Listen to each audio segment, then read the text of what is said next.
So if you're like me, you like two things. One, watching tier list videos, and two, watching Transformer movies. Well, now you have both. Because welcome back to another video. Today, we are going to be ranking every live action Transformers movie. So for the rankings today, we have 6 different rankings, and we are going to be basing this off of Transformer leaders. So at the top, obviously, we have Optimus Prime. As we know, he is Space Jesus. Is there anything that has not said about this man, this robot, this entity that hasn't already been said? Second up, we have Optimus Primal. Obviously, bro, I love Optimus Primal. He's one of my favorite characters. Hot take, Optimus Primal is what Rodimus Prime should have been. I'm so sorry, but that's why we have Rodimus Prime right down the middle. He is good, okay. I think he gets a lot of hate, but in general, he's not a bad character. And then right below him is Alpha Trion. Now, I know, that's a big ass hot take.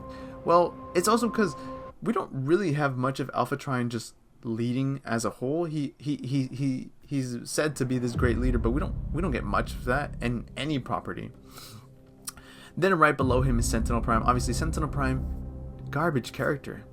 Just a fucking terrible leader. He's either an egotistical chinhead or he's betraying the Autobots. Like, there's always something wrong with him.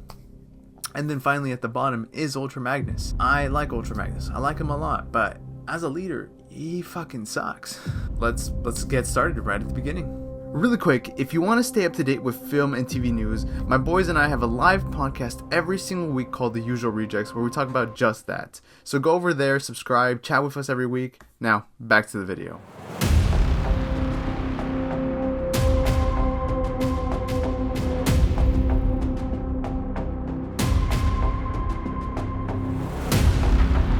Directed by Michael Bay, this blockbuster brings Transformers into a real-world scale. Team Santway-Wiki gets caught up in the war as Autobots hunt the Allspark, while Decepticons plot domination. Shia LaBeouf, Megan Fox, and explosive action dominate this film. Its cutting-edge VFX for 2007 was some of the best stuff we have seen. Of course, it has explosive action, and it grossed over $709 million globally at the box office. It was a big deal. With that being said though, the cons were a lot. There was very thin character development, heavy on the eye candy, and of course a shit ton of product placement. But with that box office, this film proved to be very successful, and because of that we got many sequels. Number 1, we've got the original film. Honestly, the film is not bad. It's not the best movie ever. I mean, it looks really great. I think the VFX is what has held it up over time the best, and it did bring a lot of exposure to the property. But with that being said, I don't know if it was the best representation of these characters always. Obviously, we have the infamous peeing scene, and there's just a lot of weird, really raunchy moments. It's definitely up there, but I don't think it's the best thing ever.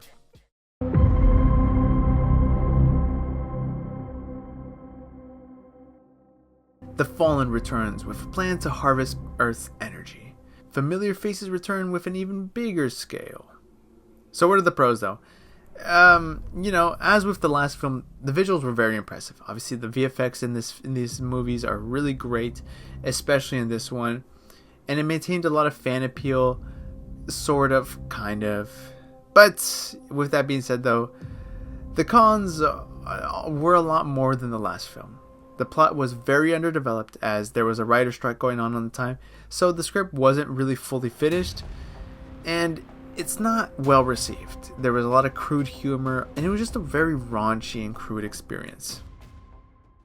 Yeah, Revenge of the Fallen is not as good as the first. I think there's a lot of cool elements, and then a lot of not so cool elements, as you know. I think it's below average, though, if I'm being for real with you. Just kind of... Yeah, it's okay. It's okay.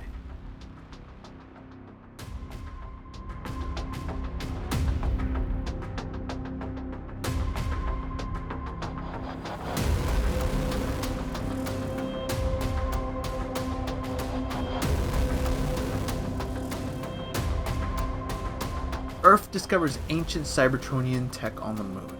Autobots face a new Decepticon plot involving Sentinel Prime and his world destruction plan. The stakes are even higher, but what will the Autobots do? Will they stay to protect Earth? Will they leave forever? The high production value, as we've established, meant that VFX was even better. If the first one was good, the second one was great. This one was so great. And the thrilling action sequences were some of the best we've seen on screen. Some of the best thrilling action sequences. But what are the pros though? Well, it had a very bloated runtime with a muddled tone that really just didn't help the film and its characters. This film is incredibly violent and definitely not meant for kids, but this franchise is, so it's kind of a weird gray area. Now we have Dark of the Moon. Obviously this is the rated R, what should have been a rated R movie, but it's not. I enjoyed Dark of the Moon for what it was, as gory and violent as it was though. Still though, I think by this point in the franchise we've really strayed away from what makes Transformers. I mean, we do have the Sentinel lore stuff. I think it's more so just jam-packed with action and military propaganda more than anything. With that being said though, I did enjoy it. Not as much as I enjoyed the first one, I think. So I'm gonna put it at Optimus Prime. It's like right down the middle.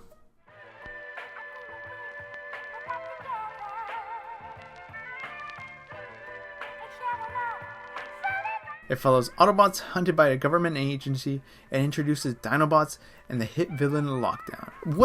I don't even know what the pros of this movie are. I really could not tell you because Jesus, it's just full of cons, isn't it? The humor is incredibly bad. The fucking narrative is so bloated.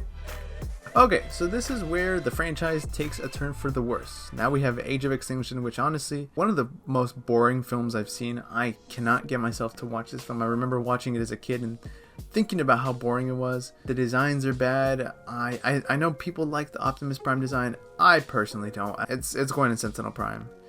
I would put it in Ultra Magnus, but I know there's one lower, so let's just get into it. This movie explores the mythological roots, Transformers tied to Knights of the Round Table, Merlin's staff, and a brainwashed Optimus Prime, now going by Nemesis Prime. And of course, Kate Jaeger is still in the film. Yay. So what are the cons though? This movie was critically panned. It was so bad, it lost $100 million through its shitty plot, disconnected tone, and of course pretty much destroyed the Bayverse. Now we have The Last Knight, which obviously, as you know, is the biggest piece of dog shit ever. The whole cast sucks in it. The movie sucks. The Transformers suck. All their other characters suck. It's just bad. I feel so bad for Peter Cullen for going through this because fuck me, this shit is ass. And it damn near led to the failure of the franchise. So, obviously, as you know, Ultra Magnus.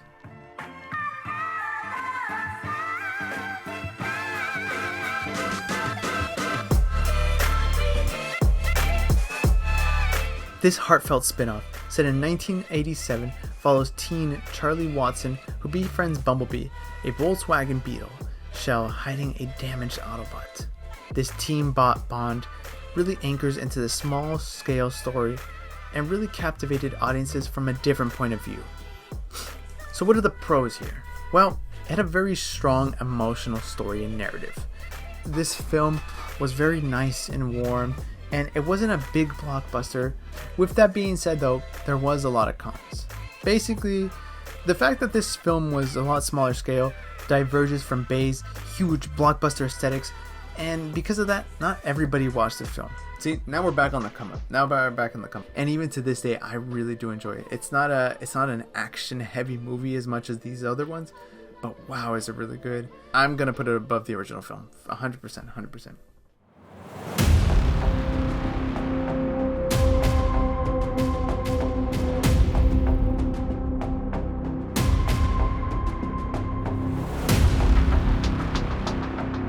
Reintroducing the Maximals and Beast Wars lore. Set in 1994, Noah Diaz teams up with Autobots and Beast allies to stop Unicron's Herald. And it ends with a nice little nod to G.I. Joe. Of course, they finally brought Beast Wars into live action in the films. Kind of, sort of. The Maximals, but still. And the human-robot dynamic in this film was some of the best that we have seen in a long time. As I mentioned previously, humans and Transformers can be very divisive, but I'm glad that this film actually made them good and actually made them useful. So fun. But in terms of cons though, the continuity is a little wonky in this film, because this franchise in terms of movies is still trying to pick itself back up. They had to do things that appeal to certain audiences and not others, and so we get hints at things in the movie that we're not going to see for a while. And sadly, because of failures like The Last Night and the fact that Bumblebee was a smaller scale movie, it grossed less money than Last Night. Honestly, I love Rise of the Beast so much. If you saw this video right here, you would know that I think it's the best Transformers movie ever.